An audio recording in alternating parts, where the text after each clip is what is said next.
تبقى معنا 5 دقائق. لا آسف في والله ضيفين تأخرت. بس.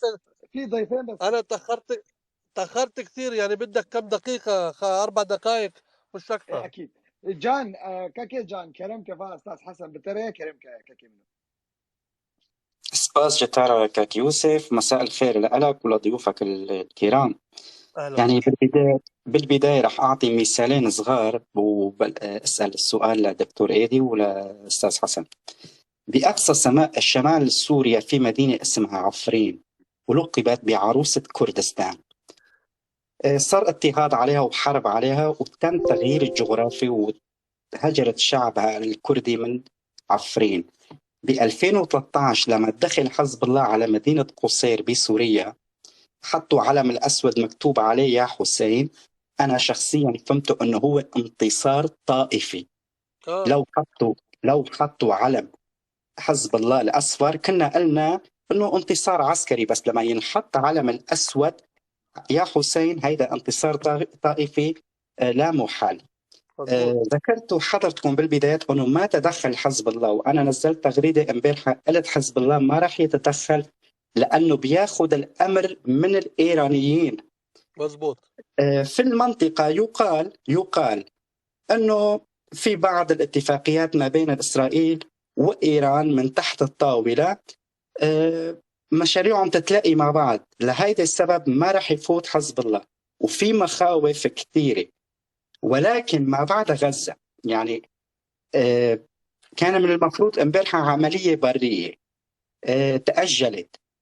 بعد غزة هل ممكن نحن نشوف هجرة الشعب الفلسطيني بالكامل مثل ما صار ب 48؟ وفي حكي كمان بين السطور، أستاذ حسن ودكتور إيدي بتعرفوا أنا شو بقصد، إنه حتى العرب 48 ممكن يصير عليهم بعض الإشكالات.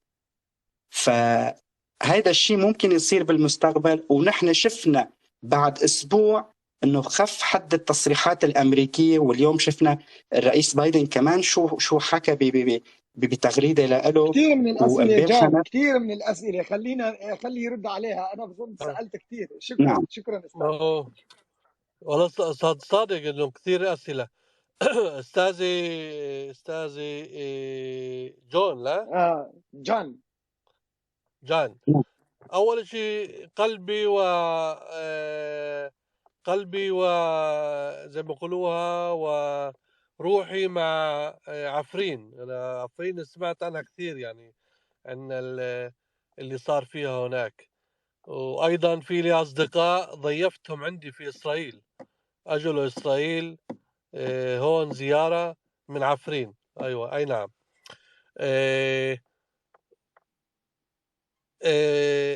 المصطلح تهجير مش بمكانه، لا صديقي، مش بمكانه المصطلح تهجير. كل اللي طلبناه من السكان الجيش الدفاع، طبعا مش أنا، جيش الدفاع الإسرائيلي طلب من منطقة معينة إنه يرحلوا لمنطقة ثانية، لأن هاي بدها ساحة قتال فيها البيوت العسكريين، وفيها أنفاق، وفيها بطاريات للصواريخ اللي قاعدين يسووا فيها. وهاي هي احنا يعني مشينا حسب القوانين الدولية، لأنه بالقوانين الدولية هيك لازم تعمل. إنه إنه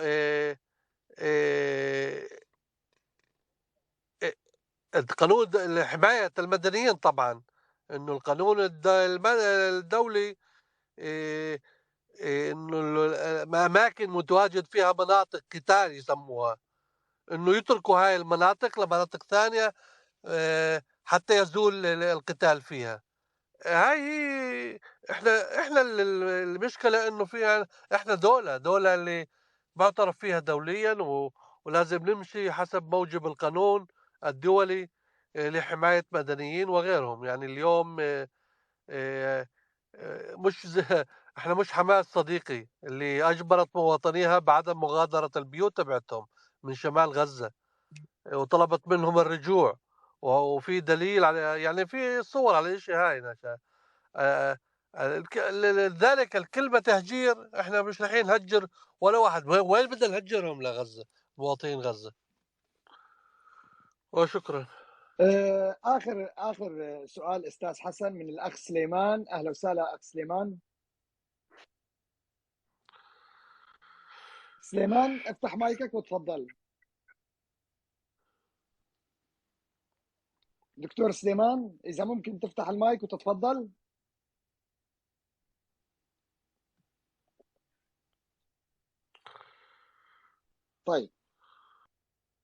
طيب استاذ ايدي وين راح؟ الدكتور ايدي مو بالعاده يسكت كل هالوقت، ما بعرف شو قصته اليوم.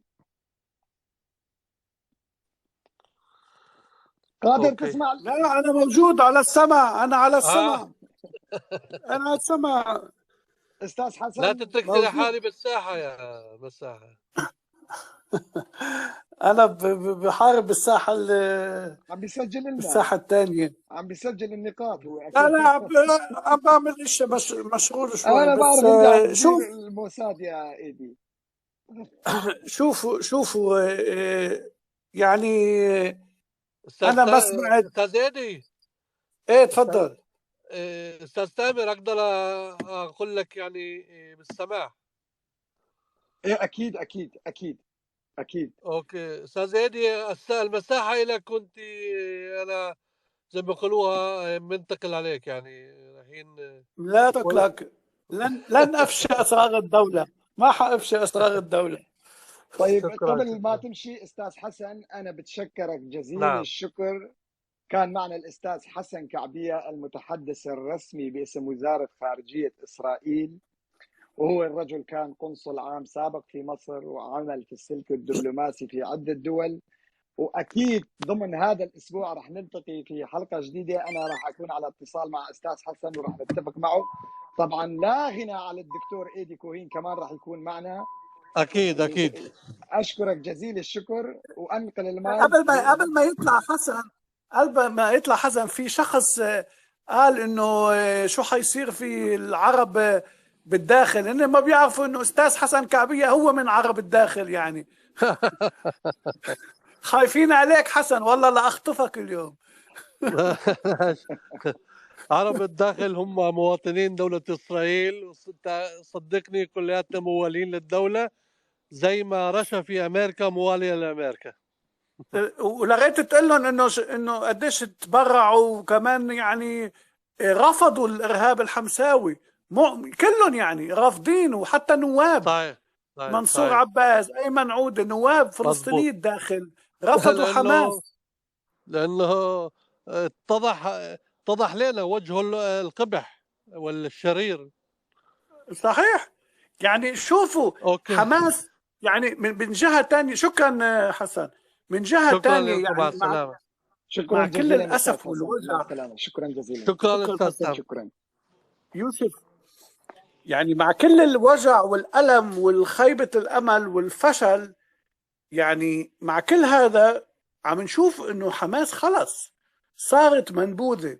انا بدي احكي شيء عن الجمهور العربي في العالم العربي، حتى اللي يعني بيتعاطفوا معنا. يعني لك الصراحة ما في قلائل، مثلا دول كاملة دائما ما حدا حكي ضد، يعني أدان حركة حماس، بس الإمارات فقط، الإمارات أدانت هجمات الداعشية الحمسويين. يعني على الأقل كانوا لازم يقولوا نتعاطف مع الجرائم، ولا حكيوا شيء. حتى السعودية ما قالت شيء، يعني دائما خافوا وقالوا نحن ندعم القضية الفلسطينية. مبروك عليكم، معلش. يعني أنا هذا القناع أنا عرفته من قبل. يعني أنا حتى شو اسمه من يومين الجمعة اللي كان بمكة حرض ضد إسرائيل. طيب هذه اللعبة منيحة اللي صارت يعني.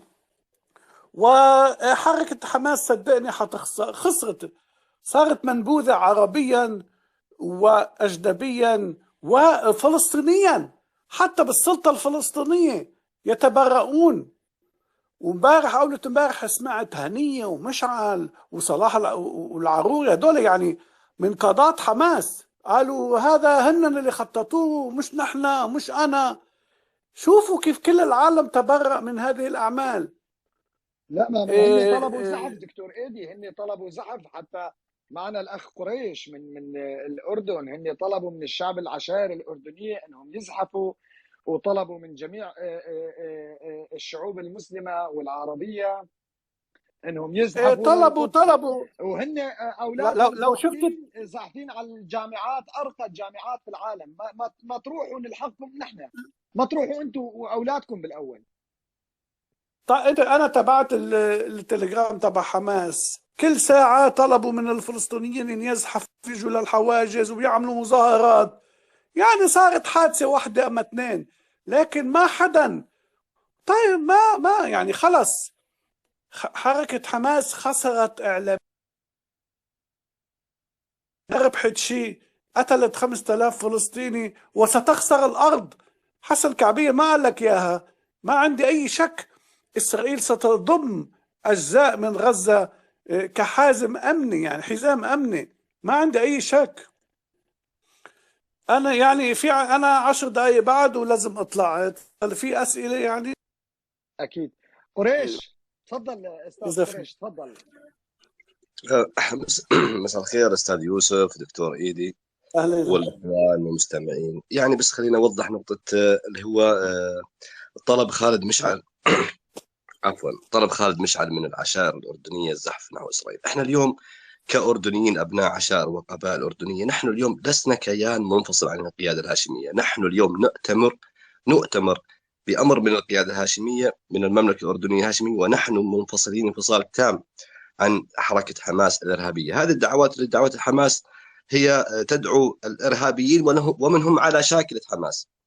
أنا يعني حقيقة يا أستاذ يوسف والمستمعين الموجودين، والمساحة جميلة جدا ومسجلة وجيدا مسجلة، أنا اليوم كأردني أحمل حركة حماس ما يحدث في قطاع غزة. المسؤولية الأولى تتحملها حماس. ومن يعتقد بأنه تكون ردة فعل إسرائيل تكون بسيطة، يعني أنت اليوم قتلت مني 700-800 مواطن إسرائيلي، هل تعتقد اليوم أنه ردة الفعل راح أرشك بالورود؟ لا طبعا، راح أقتل منك مثل ما أنت ما قتلت مني. هذا ردة فعل طبيعية في أي دولة أخرى. والغريب بالموضوع اليوم أنه الإعلام العربي ما زال متعاطف مع هذه الحركة الإرهابية. يا جماعة الخير، أنا لغاية شهر 7 2023 الماضي أحد الأشخاص أنا المتحدث معك كنت حاقد على إسرائيل وعلى كل مواطن إسرائيلي يمشي في الشارع. حتى لما أشوف إيدي كوهين في أحد المساحات أنجن، يعني كأني لو أطلع بيد أفوت أدخل على المساحة وأخنق إيدي كوهين. إلى أن زرت إسرائيل في شهر 7، وجدت دولة رائعة، بنية تحتية، حسن ضيافة، حسن استقبال، مواطنين محترمين، دولة محترمة من الطراز الأول ومن الطراز الرفيع. ثم انتقلت وأنا عربي أردني، وانتقلت إلى منطقة الضفة الغربية في رام الله، وجدت العكس تماما. وجدت المضايقات، وجدت عدم الاحترام، وجدت يعني بيئة سلبية جدا جدا. ما ودي أتكلم بالموضوع، ولكن للأسف الشديد اليوم نحن بحاجة إلى انتقال الإعلام العربي إلى الشارع الإسرائيلي. وإن شاء الله بالأيام القادمة عندما يعم السلام وانتهاء من هذه الحركات الإرهابية والانتهاء من هذه التنظيمات المسلحة التي عاثت فسادا في أرض فلسطين، ويتخلص الفلسطينيين أنفسهم من هذه الحركات الإرهابية، سينتقل الإعلام العربي إلى الداخل الإسرائيلي وينقل الواقع والحقيقة الصحيحة عن ماذا يحدث في إسرائيل. للأسف يا أستاذ يوسف والدكتور إيدي والأخوان المستمعين، نحن اليوم، وأنا تحدثت يمكن مع الدكتور إيدي دكتورين في أكثر من موضوع، وخاصة في مخصص الإعلام سلبي باتجاه إسرائيل، ويفترض أن يكون هنالك حملة قوية إعلامية لتوضيح الحقيقة والواقع عن الواقع الداخلي ما يحدث في إسرائيل. حتى لو أطيل في الختام، أتمنى من الله سبحانه وتعالى أن تزول حماس الإرهابية عن قطاع غزة، وعزائي طبعا لدولة إسرائيل وقتلاهم طبعا يعني، وقتل أيضا قطاع غزة من الطرفين. نحن اليوم لا نرغب أن تكون هنالك دماء في الشوارع. هذه دماء يعني ثمنها ثمين جدا، سواء من الإسرائيليين أو من الفلسطينيين. نحن اليوم نبحث عن السلام ونبحث عن ما يديم السلام. شكرا يا أستاذ يوسف، شكرا يا دكتور إيدي، وشكرا أخوان المستمعين. شكرا أخ قريش. دكتور إيدي عم بيسمعنا الآن 1628 شخص. نعم نعم. تفضل وهيدي بجاوب. بالمناسبة بقول لك إياها، بدي أكرر ما قاله أستاذ كعبية وأنا كمان. كل ولد مات سواء كان إسرائيلي وفلسطيني هذا أول شيء عار. يعني أنا أندد بقتل أي مدني. إسرائيل لا تقتل، هاي الفرق بيناتنا، نحن لم نقتلهم قصدا. في مدنيين ماتوا، نعم أعترف، قتلوا في غزة، لكن هذا مش من قصدا، مش قصدا. الفرق بين حماس فاتت دخلت وقتلتهم وهن في السرير. يعني هذا هو الفرق. بدي ارجع على النقاط اللي قلتها. حماس اساءت للقضيه الفلسطينيه وتضحي بالشعب الفلسطيني. وهلا اجى خبر عاجل انه كمان قيادي اخر فطس من حماس، ابو عبيده. انا بشك انه ابو عبيده خلص بجهنم الان، لكن الانباء غير مؤكده. ام عبيده اذا بتعرفوا، هذا اللي خايف ما بيفرجينا وجهه. يعني اذا بيجي تاكيد انا حانشر. ما الانباء مش مؤكده بعد. تفضل يوسف. دكتور إيدي بناخذ زحل وبعدها الأستاذ مشاري. أستاذ مشاري أنا بمون عليك، باخذ زحل وبعدين أنت. تفضل أستاذ زحل. شكرا أخي يوسف، أسعد الله مساءك مساء الجميع. شلونك يا دكتور إيدي؟ يا هلا يا هلا. وينك أنت؟ وينك؟ والله في هذه السبيسات يا دكتور، لكن أنا عندي يعني مداخلة بسيطة. إحنا كنا نايمين يعني بصراحة، ولقينا حماس ما شاء الله تبارك الله قامت وسوت حاجة غريبة. يعني والله ما لها أي مبرر، حتى حركة فتح ما هي قادرة تبرر هذه العملية، ولا أحد يقدر يبرر هذه العملية. ما في أحد يقدر يبرر. أعتقد أن حماس أخذت أهل غزة كدروع بشرية وجالسة تلعب في المنطقة، يعني كأنه بتحل مشكلة فلسطين بالسلاح. أعتقد أنه الحل مشكلة فلسطين حيكون يعني على طاولة المفاوضات وعلى اتفاقيات السلام. هذا هو الحل اللي حيكون بين إسرائيل وفلسطين، لا حل آخر. القوة والسلاح والحرب أعتقد أنه ولد الزمن عليه وشرب. عندي سؤال للدكتور إيدي كوهين. يعني هو سؤال من شقين. السؤال الأول، ليش ما تجرم قادة حماس ويتم القبض عليه من طربول؟ جالسين يولعون الحرب وهم في الفنادق ومتسدحين في سفارات الدول الثانية. والسؤال الثاني، هل إن شاء الله حزب الله حيروح إن شاء الله في اللطشة هذه؟ وأتمنى إن شاء الله إنه يعني حماس مجرد أيام وما نعاد نسمعها في السوشيال ميديا أو في الأخبار. شكرا. شكرا أخي زحل. أخي العزيز، شكرا أخي زحل. أحد القرار اللي اتخذ هو القضاء على حماس. ونحن إذا بتتذكر نحن لاحقنا النازيين 20 سنة بعد انتهاء الحرب العالمية، وخطفنا واحد منهم من أرجنتينا أدولف أيخمان وأعدمناه في إسرائيل. أكيد كل هدول الحماس سيتم القبض عليهم أو قتلهم أو ملاحقتهم بكل محل بكل محل.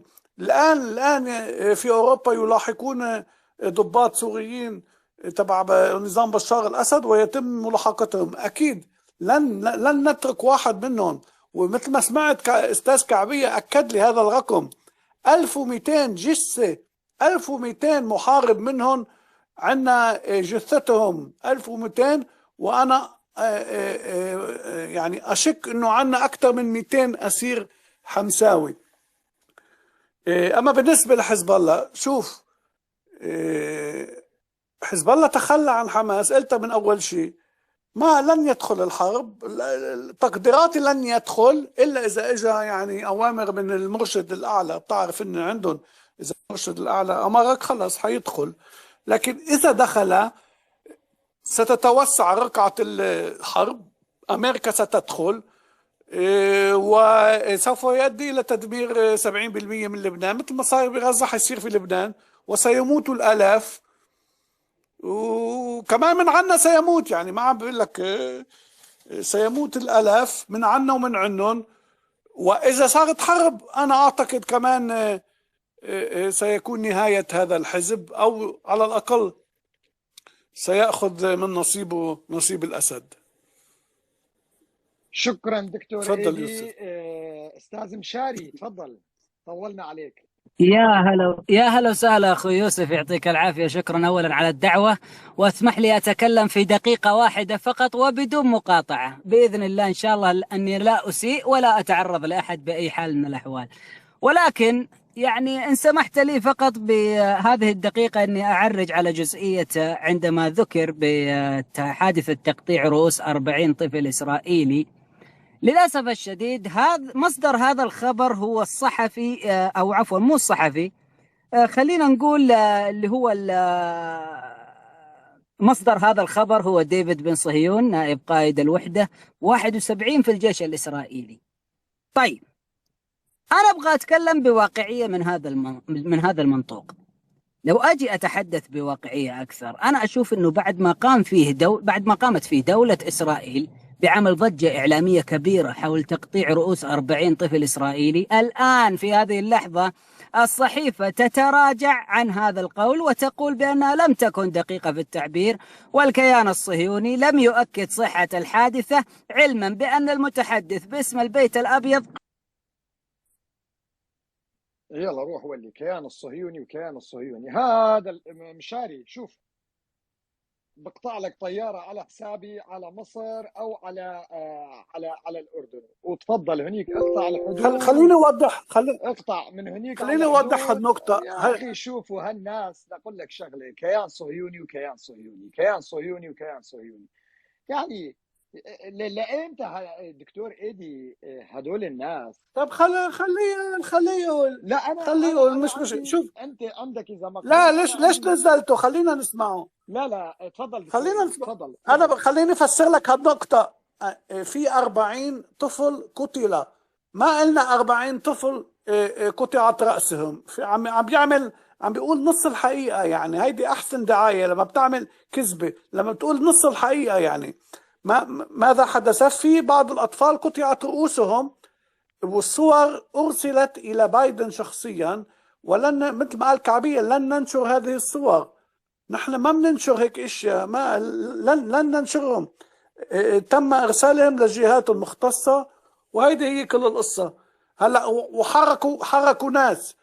يعني شو الفرق يعني بين عندما تحرق شخص او تقطع له راسه حتى لو ما قطع رؤوس؟ لكن المعلومات اللي عندي اياها انه تم قطع رؤوس. نعم تم.